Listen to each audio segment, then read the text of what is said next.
السلام علیکم ورحمۃ اللہ وبرکاتہ۔ عزیز طلبہ و طالبات، شعبہ اردو گورنمنٹ ڈگری کالج برنگان پلی کی طرف سے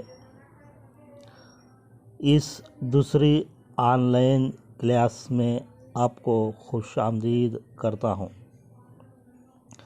عزیز طلبہ، پہلی آن لائن کلاس میں ہم نے باغ و بہار اور میر امن کے حالات زندگی پر اظہار خیال کرے تھے۔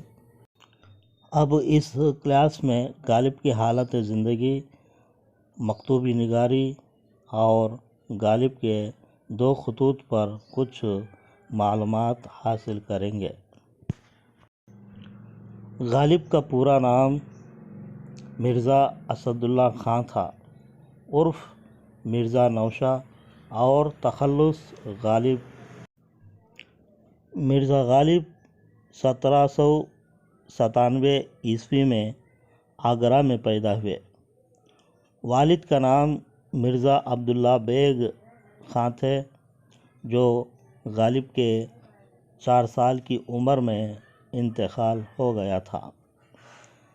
غالب کی شادی 13 سال کی عمر میں امراؤ بیگم سے ہوئی تھی۔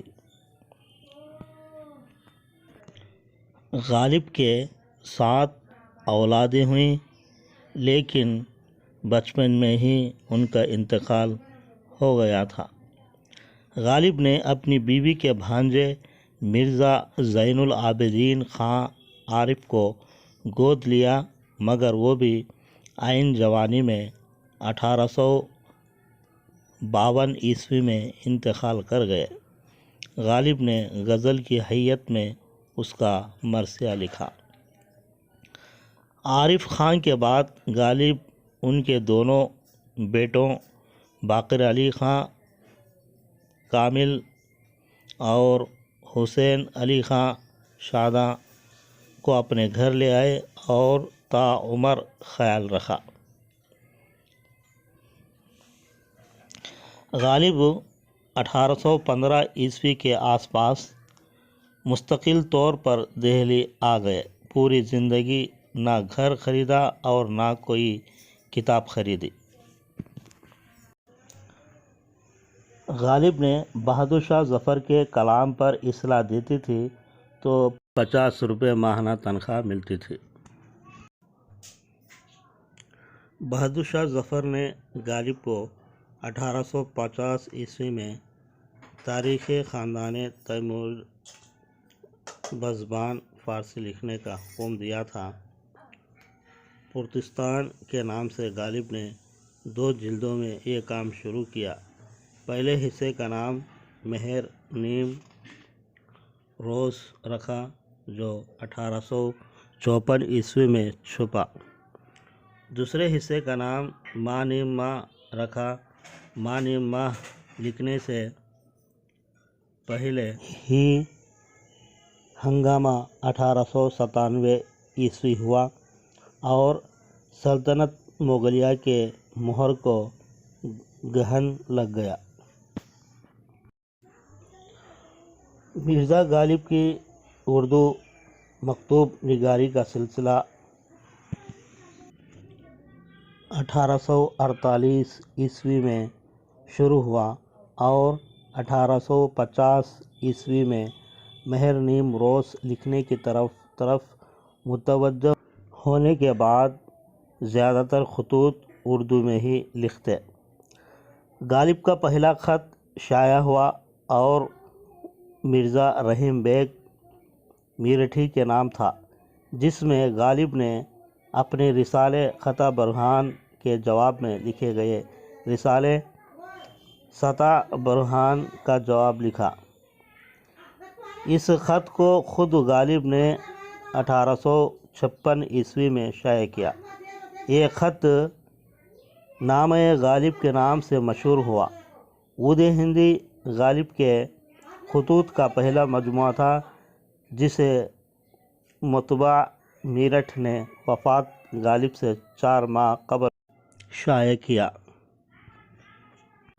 غالب کا انتقال 1869 عیسوی میں دہلی میں ہوا اور نظام الدین اولیاء کے بستی میں مدفون ہوئے۔ عزیز طلباء و طالبات، یہ تھا غالب کے حالات زندگی۔ اب مکتوب نگاری پر کچھ اظہار خیال کریں گے۔ اپنے خیالات، جذبات اور اپنے تعلقات کا جس تحریر میں اظہار کیا جاتا ہے اسے خط کہتے ہیں، یعنی اپنی بات دوسروں تک جو دور دراز علاقوں میں رہتے ہیں جس تحریر کے ذریعے پہنچایا جاتا ہے اسے مکتوب نگاری کہا جاتا ہے۔ مختلف مقامات پر رہنے والوں میں خط رابط کا ذریعہ ہوتا ہے، اس لیے اسے عادی ملاقات کہا جاتا ہے۔ خطوط نگاری کے لیے چند باتوں کا خیال رکھنا یا چند اصولوں کی پابندی کرنا ضروری ہے، جیسے خط کے سب سے اوپر دائیں جانب لکھنے والے کا پتہ، نام، تاریخ اور مقام لکھنا چاہیے تاکہ خط پڑھنے والے کو معلوم ہو کہ خط کس نے اور کہاں سے بھیجا ہے۔ اسے سرنامہ بھی کہا جاتا ہے۔ اس کے بعد جسے خط لکھا جا رہا ہے اس کی عمر، رشتہ، عہدہ کی مناسبت سے القاب لکھے جاتے ہیں، جیسے بڑے بزرگ کے لیے احترام و عزت کے الفاظ، ہم عمر والوں کے لیے بے تکلفانہ اور چھوٹوں کے لیے شفقت و محبت کے الفاظ لکھے جاتے ہیں۔ اس کے آداب کے الفاظ لکھے جاتے ہیں جو ہم کسی سے ملاقات کے وقت سب سے پہلے ہم اپنی زبان سے ادا کرتے ہیں، جیسے السلام علیکم، تسلیم، سلام، مسنون وغیرہ کے بعد نفس مضمون یا متن لکھا جاتا ہے جس میں نیک توقعات کا اظہار، حالات، معلومات اور خط لکھنے کا مقصد یا مدعا ہوتا ہے۔ خط کے اختتامی سطور میں اختتامی کلمات ادا کیے جاتے ہیں جس میں آئندہ خط لکھنے کی تاکید، افراد، خاندان، دوست احباب کے لیے سلام دعا، نیک توقعات کا اظہار کے بعد مکتوب الیہ کے مرتبے اور رشتے کے لحاظ سے انکساری و دعائیہ الفاظ کے بعد نام لکھا جاتا ہے یا پھر دستخط کی جاتی ہے۔ آخر میں جسے خط بھیجا جا رہا ہے اس کا نام اور پتہ لکھنا نہایت ضروری ہوتا ہے۔ عزیز طلباء و طالبات، مکتوب نگاری پر اظہار خیال کرنے کے بعد غالب کے خطوط پر کچھ اظہار خیال کرنا چاہتا ہوں۔ اردو ادب میں غالب کے خطوط کی اہمیت تاریخی و ادبی، تہذیبی و ثقافتی اور نجی حالت کے بیان ہونے کی وجہ سے ہے۔ ان مختلف حیثیتوں کی وجہ سے غالب کے خطوط اردو مکاتب کی دنیا میں اپنی مثال آپ ہیں۔ غالب کے خطوط کی نثر بڑی سادہ ہے، لیکن اس سادگی کے باوجود اس میں بڑی دلکشی پائی جاتی ہے۔ غالب نے بول چال کی زبان استعمال کی ہے۔ ان خطوط کو پڑھتے وقت ایسا محسوس ہوتا ہے کہ جیسے دو آدمی بیٹھے آپس میں بات چیت کر رہے ہوں۔ اسی وجہ سے ان کے بارے میں کہا جاتا ہے کہ انہوں نے مراسلے کو مکالمہ بنا دیا۔ مراسلے کو مکالمہ بنانے کے لیے زبان کی جس سادگی، سلاست اور روانی کی ضرورت تھی، غالب نے ایک ایسے زمانے میں اردو میں خطوط لکھنے شروع کیے جب کہ ابھی فارسی کا چلن عام تھا۔ وہ لوگ اپنے دوست احباب کو فارسی ہی میں خط لکھا کرتے تھے۔ غالب نے اردو میں جب خط لکھنا شروع کیا تو گویا انہوں نے اردو زبان کو زندگی کے عام معاملات میں استعمال کے قابل بنا دیا۔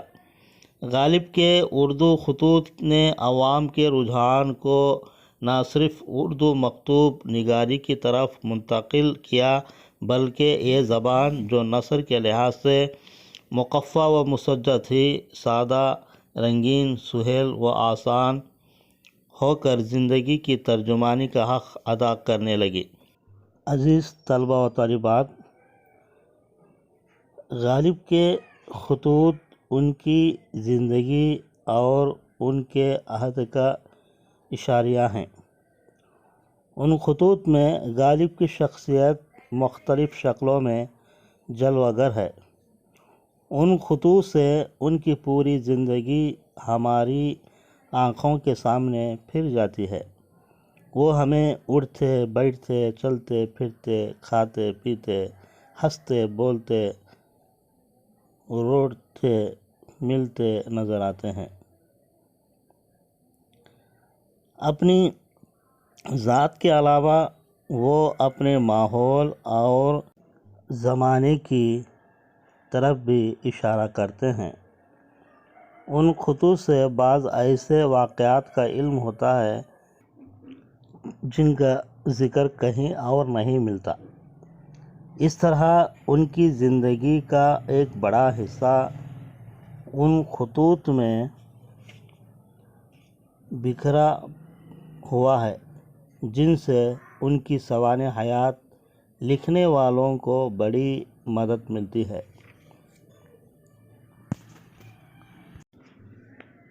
غدر اور اس کے بعد کے حالات پر غالب کے خطوط سے کافی روشنی پڑتی ہے۔ اس طرح غالب کے خطوط میں جہاں ان کی شخصیت منعکس نظر آتی ہے، وہیں ان کا عہد بھی اپنی جھلک دکھلاتا ہے۔ اس طرح غالب کے خطوط میں ایسی گوناگون خوبیاں جمع ہو گئی ہیں جن کی وجہ سے یہ خطوط اردو نثر کے شاہکار بن گئے ہیں۔ عصری مسائل پر سکون، فلسفہ زندگی اور انداز تحریر کی شگفتگی نے انہیں حیات جاوید بخشی ہے۔ جذبات نگاری اور ڈرامائی عناصر نے اردو ناول کے لیے راہ ہموار کی۔